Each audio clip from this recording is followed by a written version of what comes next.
श्रुति एक गरीब परिवार की मासूम सी बच्ची थी। उसकी माँ मीना देवी लोगों के घरों में साफ सफाई का काम करती थी और पिता रामलखन कभी कभार दिहाड़ी मजदूरी करते। काम का कोई ठिकाना नहीं था, पर परिवार ईमानदारी और मेहनत से अपनी जिंदगी काट रहा था। श्रुति पहली क्लास में एक सरकारी स्कूल में पढ़ती थी। श्रुति पढ़ाई में बहुत होशियार थी। श्रुति घर पर आकर घर का काम निपटा कर पढ़ने बैठ जाती थी। एक दिन श्रुति शाम तक माँ का इंतजार कर रही थी। माँ के न आने पर वो परेशान हो गई। शाम को उसके पिता रामलखन घर आए तो उन्होंने श्रुति को अकेले पाया। पूछने पर पता चला मीना देवी आज घर नहीं आई, तो वे श्रुति को घर पर छोड़कर मीना देवी को ढूंढने निकल गए। मीना देवी जिन घरों में काम करती थी, उन्होंने सब जगह पता किया। उन्हें पता लगा कि मीना तो आज काम पर आई ही नहीं। रात हो चली थी। रामलखन पुलिस स्टेशन पहुंच गए। वहां जाकर उन्होंने कहा, साहब मेरी पत्नी सुबह से गुम है, आप रिपोर्ट लिख लो। पुलिस वालों ने कहा, 24 घंटे से पहले रिपोर्ट नहीं लिख सकते। रामलखन को गुस्सा आ गया। वे बोले, आपको पता है उसके साथ क्या हो सकता है, आप रिपोर्ट लिखो और मेरे साथ उसे ढूंढने चलो। पुलिस वाले ने उन्हें उल्टा सीधा बोलकर भगा दिया। निराश होकर वे घर आ गए। घर आकर उन्होंने देखा श्रुति बैठी रो रही है। रामलखन फटाफट बाजार गए और श्रुति के लिए खाना लाए। श्रुति ने थोड़ा सा खाना खाया और सो गई। इधर रामलखन इधर उधर भटकते रहे, लेकिन मीना देवी का कहीं कुछ पता नहीं लगा था। सुबह जब श्रुति की आँख खुली तो उसके घर के बाहर भीड़ लगी हुई थी। सामने सफेद कपड़ा ओढ़े उसकी माँ लेटी हुई थी। उनका सिर ढका हुआ था। श्रुति को कुछ समझा नहीं आया। पास में ही रामलखन खड़े रो रहे थे। तभी श्रुति की चाची ने उसे अपने से लिपटा लिया और बोली, बेटी तेरी माँ हम सबको छोड़कर चली गई। श्रुति का दिल धक से बैठ गया। उसकी आंखों से आंसू बहने लगे। वह रोती हुई माँ से लिपट गई। उठो ना माँ, उठो, देखो रात को तुमने मेरे लिए खाना भी नहीं बनाया। श्रुति की चाची उसे संभालने की कोशिश कर रही थी। कुछ देर बाद श्रुति रोते रोते बेहोश सी हो गई। उसे सब कुछ दिख रहा था, लेकिन अब उसे होश नहीं था। कुछ देर में उसकी माँ को अंतिम संस्कार के लिए ले गए। श्रुति अब गुमसुम रहने लगी थी। वह किसी से ज्यादा बात नहीं करती थी। एक दिन रामलखन ने श्रुति से कहा, बेटी मीना तो अब वापस नहीं आएगी, तू और मैं ही रह गए हैं। तू चिंता मत कर, मैं तेरा अच्छे से ख्याल रखूंगा। इसी तरह समय बीत रहा था। उसकी माँ को मरे 2 महीने हुए थे। उसके अंदर माँ के सारे गुण थे। उसकी माँ मंदिर जाती थी, इसलिए वह उनकी जगह मंदिर जाने लगी। वहीं उसकी मुलाकात सावित्री देवी से हुई, एक सजी संवरी सौम्य महिला जो उसकी माँ की उम्र की थी। दोनों रोज मंदिर की सीढ़ियों पर मिलते और बातें करते। सावित्री देवी ने बातों बातों में श्रुति के बारे में सब कुछ जान लिया। एक दिन रामलखन घर पर ही थे। उनका काम छूट गया था। वे इसी उलझन में थे कि अब क्या करेंगे। तभी श्रुति अंदर आई और बोली, पापा देखो कौन आया है। रामलखन ने देखा तो बाहर एक चमचमाती कार खड़ी थी। उसमें से एक औरत उतरकर उनके घर की ओर आ रही थी। महंगे कपड़े, जेवर पहने हुए। रामलखन ने इशारे से श्रुति से पूछा। श्रुति ने बताया, अरे पापा ये वही सावित्री देवी जी हैं, जिनके बारे में मैंने आपको बताया था। ये रोज मुझे मंदिर में मिलती है। आज ये घर आने के लिए कहने लगी तो मैं इन्हें घर ले आई। रामलखन ने हाथ जोड़कर उनका स्वागत किया और बोले, मालकिन आपने क्यों कष्ट किया, बच्ची से कह देती मैं आपकी सेवा में हाजिर हो जाता। ये सुनकर सावित्री देवी ने कहा, प्यासे को ही हमेशा कुएं के पास आना पड़ता है। रामलखन बोले, मैं कुछ समझा नहीं, आप बैठिए, मैं आपके लिए कुछ खाने को लाता हूँ।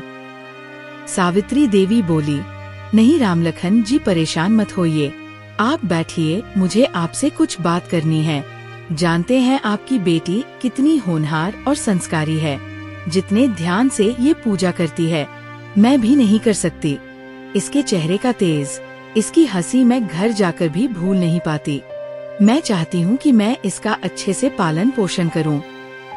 अपने घर ले जाकर। मेरी कोई औलाद नहीं है, मैं इसे अपने बेटी की तरह पालना चाहती हूँ। राम लखन जितना अपनी बेटी की तारीफ सुनकर खुश हो रहे थे, अब उतने ही दुखी होकर बोले, मालकिन मेरी पत्नी तो पहले ही चली गई है, अब मेरे जीने का एक ये ही सहारा है, इसे भी आप ले जाएंगी तो मैं कैसे जीऊंगा। राम लखन जी, आप गलत समझ रहे हैं, मैं आप दोनों को ले जाना चाहती हूँ। आपको यहाँ कभी काम मिलता है, कभी नहीं। बस आप मेरे घर की देखभाल करना और श्रुति मेरे साथ रहेगी। मैं आपको बता दूं, मैं अकेली रहती हूँ। मेरे पति अब इस दुनिया में नहीं हैं। राम लखन की आंखों में आंसू आ गए। मालकिन, एक बिन माँ की गरीब बच्ची की आप मदद कर रही हैं, ये मैं सोच भी नहीं सकता था। सावित्री देवी, नहीं राम लखन जी, इस बच्ची से मिलते मिलते मैं इसे चाहने लगी हूँ। मैं इसका अच्छे से पालन पोषण करूंगी। आपकी बेटी लाखों में एक है। राम लखन को कुछ समझ नहीं आ रहा था। सावित्री देवी, आप तैयारी कीजिए, मेरे नौकर आकर आपका सामान ले जाएंगे। आप दोनों अभी मेरे साथ चलिए। सावित्री देवी दोनों को गाड़ी में बिठाकर घर ले जाती है।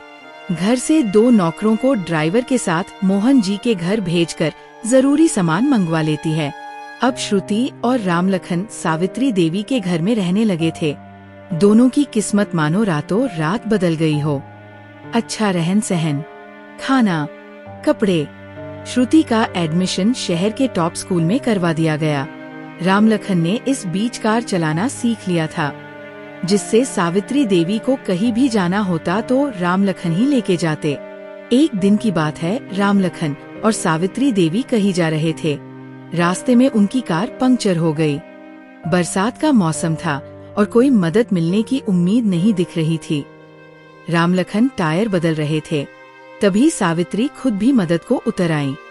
बारिश में दोनों भीगते हुए स्टेपनी बदल रहे थे। बाहर हवा और पानी दोनों ही बहुत तेज बह रहे थे। दोनों पूरी तरह से भीग चुके थे।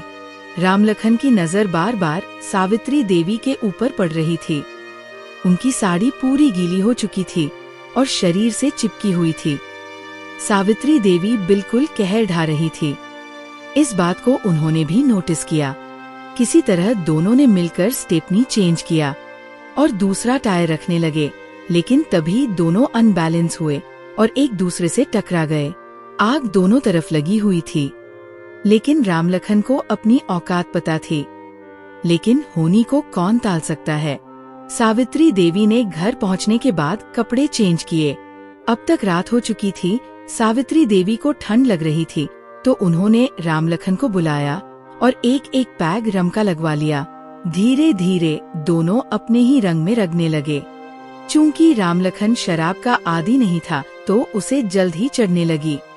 बारिश, थकान और शराब के कुछ पैगों ने वह दीवार तोड़ दी जिसे दोनों ने अब तक बना रखा था। भावनाएं हावी हो गई और वे एक दूसरे के करीब आ गए। जब सुबह हुई तो दोनों ने एक दूसरे के बाहों में जमुहाई ली। अब तक दोनों को एहसास हो चुका था कि दोनों से क्या गलती हुई है, लेकिन अब उसको सुधारा नहीं जा सकता था। सावित्री ने गंभीरता से कहा, राम लखन जी, अगर हम चाहें तो इस गलती को रिश्ता बना सकते हैं। क्या आप मुझसे शादी करेंगे? राम लखन कुछ देर चुप रहे, फिर हामी भर दी। कुछ खास रिश्तेदारों की मौजूदगी में दोनों ने सादगी से विवाह कर लिया। अब श्रुति को फिर से एक माँ मिल गई थी। समय बीतता गया। सावित्री और राम लखन के घर एक बेटे का जन्म हुआ। घर फिर से हंसने लगा। श्रुति पढ़ाई में अव्वल आती रही। एक दिन जब वो घर लौटी तो उसकी आंखों में चमक थी। पापा देखो, मैं डॉक्टर बन गई। उसके हाथ में डिग्री थी।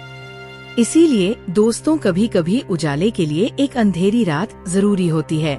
कभी कभी सबसे काली रात ही उस सुबह का रास्ता बनाती है जिसका उजाला जिंदगी बदल देता है।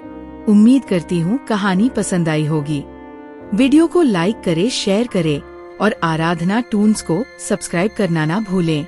अगली कहानी में फिर मिलेंगे, एक नई कहानी, नई सीख और नए जज्बात के साथ। नमस्कार।